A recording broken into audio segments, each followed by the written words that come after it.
دین کی طلب اور دین کا شوق پیدا ہوگا اور لوگ دین کے قریب آئیں گے۔ جماعت میں جا کر جس کو علم کا شوق پیدا ہوگا وہ مدرسہ جائے گا، جس کو ذکر کا شوق پیدا ہوگا وہ خانقاہ میں جائے گا، اور جس کو کوئی اور شوق پیدا ہوگا وہ دین کی اس خدمت کے اندر لگے گا۔ لیکن اب کیا ہو گیا ہے؟ اب جماعت میں نکلنے ہی کو دین بنا لیا ہے۔ اب یہ کیسے پتا چلے گا کہ تبلیغی جماعت نے جماعت میں جانے کو دین بنا لیا ہے یا نہیں؟ تو اس کی دلیل بھی سن لیجئے۔ دیکھیں مولانا الیاس صاحب رحمۃ اللہ علیہ نے تبلیغی جماعت کا جو کام ہے یہ 1350 سال کے بعد شروع کیا، یعنی یہ ایک نیا کام تھا۔ جب کام نیا تھا اور 1350 سال کے بعد شروع کیا تھا تو اس کو قرآن اور حدیث کے اندر تلاش کرنے کی ضرورت نہیں ہے۔ لیکن ہو کیا رہا ہے کہ قرآن اور حدیث سے چن چن کر فضائل لا کر تبلیغی جماعت کو ثابت کیا جا رہا ہے۔ قرآن کی آیتوں سے تبلیغی جماعت کے کام پر استدلال کیا جا رہا ہے۔ قرآن اور احادیث کی اصطلاحات کو تبلیغی جماعت کے کام کے لیے استعمال کیا جا رہا ہے۔ خروج ہے، نفر ہے، مہاجرین، انصار، اس طرح کی ساری چیزوں کو تبلیغی جماعت کے کام پر فٹ کیا جا رہا ہے۔ اگر تو اس کو دین نہ بنایا ہوتا تو قرآن سے اور احادیث سے اس کے فضائل ثابت کرنے کی ضرورت کیا تھی؟ یہ تو ایک نیا کام تھا، مولانا الیاس صاحب رحمۃ اللہ نے شروع کیا، اس کو اسی طرح کرتے رہتے۔ لیکن جب تبلیغی جماعت نے قرآن اور حدیث سے استدلال کرنا شروع کیا اور وہاں سے فضائل لا لا کر اپنے کام کے اوپر فٹ کرنے لگے، تب انہوں نے خود اس بات کو ثابت کر لیا کہ اب اس کام کو دین بنا لیا گیا۔ اگر دین نہ بنایا گیا ہوتا، ایک نیا کام اس کو مانتے، تو اس کے لیے فضائل قرآن حدیث سے لانے کی ضرورت ہی کیا تھی؟ کیا کسی مدرسے والے کو آپ نے دیکھا کہ وہ یہ کہہ رہا ہو لغدوۃ او روحۃ فی سبیل اللہ خیر من الدنیا وما فیہا، کہ ہمارے مدرسے کے اندر جو بھی شخص ایک صبح اور ایک شام گزارے گا تو دنیا اور دنیا میں جو کچھ ہے سب سے افضل ہے؟ حالانکہ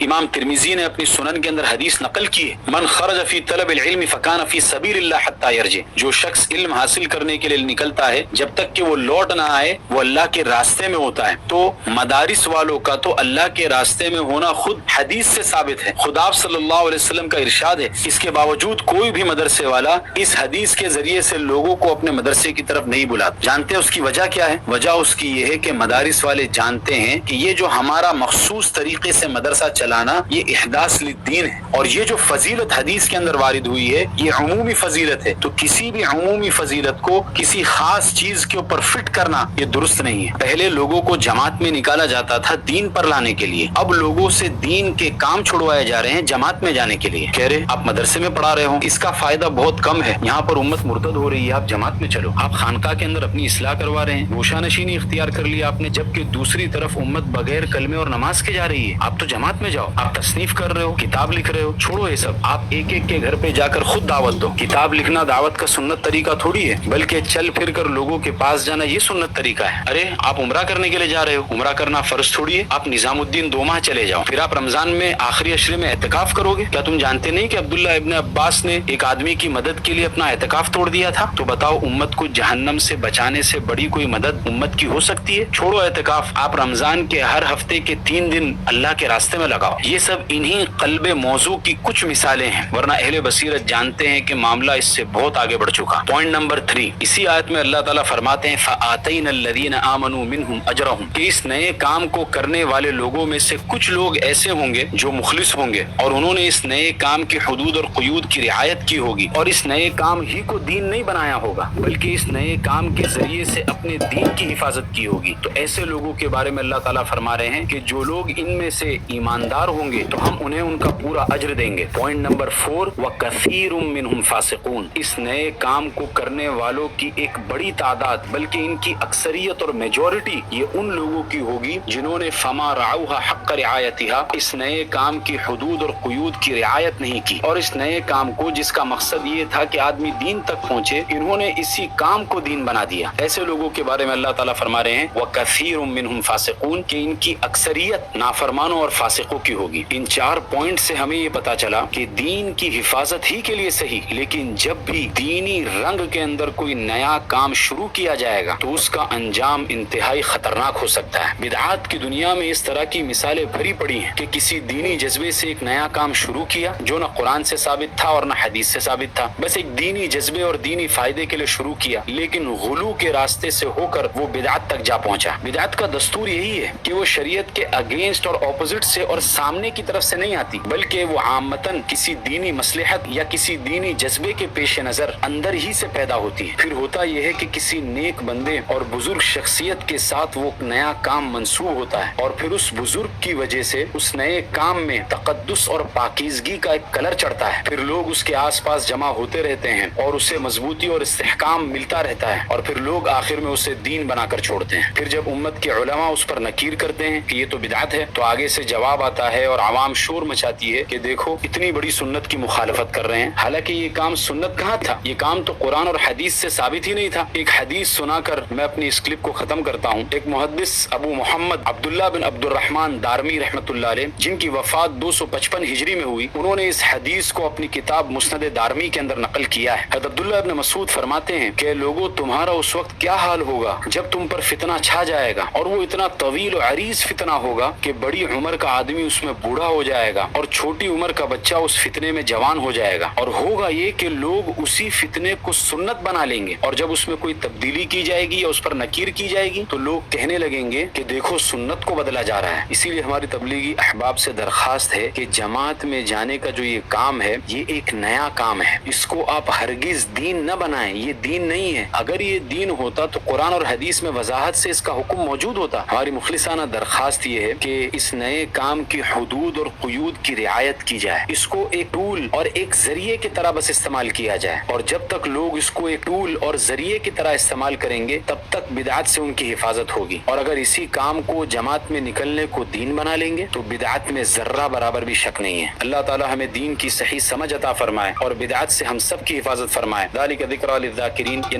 نصیحت ماننے والوں کے لیے۔ ھذا وصلی اللہ علیہ وسلم۔